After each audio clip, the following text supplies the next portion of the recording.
parle du Lashon Hara. Donc Chazal nous dit tous transgressent au moins de la poussière de Lashon Hara. Une minorité transgresse les interdictions sexuelles. La relation interdite, avant le mariage, femme nida, goya, etc. Et la majorité, nous dit Chazal, transgresse quoi? Quoi? La majorité des juifs volent. Vous me direz, mais c'est faux. C'est vrai. C'est pas que la majorité va et vole dans la poche de son voisin. Mais qui peut dire qu'il est propre? L'employeur qui paie ses employés à temps, comme il faut bien. L'employé qui ne prend pas un peu de temps pour faire ses téléphones personnels, pour surfer sur Internet. Les relations avec les voisins. On veut construire, on prend un peu de terrain, on s'arrange, on magouille. Qui peut dire qu'il est propre? Chazal nous dit la majorité des juifs volent. Pas du vol à l'étalage dans la poche de son prochain.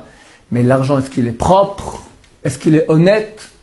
Dieu veut d'abord que nous soyons honnêtes. C'est vrai qu'il faut faire tchouva sur la tzniut, sur les femmes, sur la kashrut, sur le Shabbat, sur les tfilines. Mais sois au moins un type honnête. Tout cela, c'est une fois qu'on a un homme devant nous. Un non-juif, il sait qu'il doit être honnête. Soit au moins un bon non-juif. Après, on parlera du bon juif. Je ne dis pas maintenant que quelqu'un malhonnête doit quitter maintenant, arrêter de faire tfilin Shabbat. Je dis, mon cher ami, tu fais tfilin, tu fais Shabbat, tu fais attention à tout, et à ça. Et à ça. Et combien de gens ne font pas attention à cela? Religieux avec barbe et chapeau, des fois. Cherchent les moyens, les combines d'après halakha, comment aller, et d'après halakha. C'est encore bien qu'il pose la question. Mais son but, c'est quoi?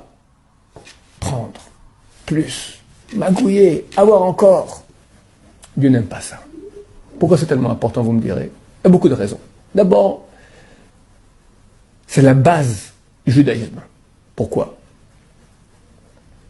Dieu dit dans la Torah, Shema Israël, Hashem Elokeinu Hashem Echad. Écoute Israël, l'Éternel est notre Dieu, l'Éternel est un. La base des bases, savoir que Dieu existe.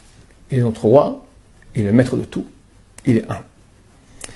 Ensuite, la phrase qui vient après, qu'est-ce qu'on dit? Va'afta, tu vas aimer. L'Éternel ton Dieu, de tout ton cœur, toute ton âme, tout ton pouvoir. C'est quoi tout ton pouvoir? Traduction française. Bechol me'odecha. Chazal dit de tout ton argent.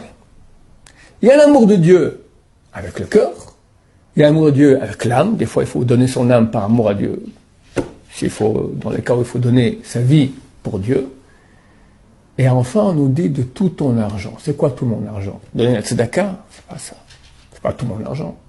Que mon argent soit honnête. Ou le rapport avec l'amour de Dieu. C'est la base des bases. Si quelqu'un sait que Dieu gère tout, la Gemara dit, à ta place, on t'asseillera. Personne ne va voler ta place. En ton nom, on t'appellera, tu seras celui, tout l'honneur que tu dois recevoir, tu le recevras. Pas moins, pas plus. Ça ne sert à rien de courir après les honneurs. Et tout ce qui te revient, tu le recevras.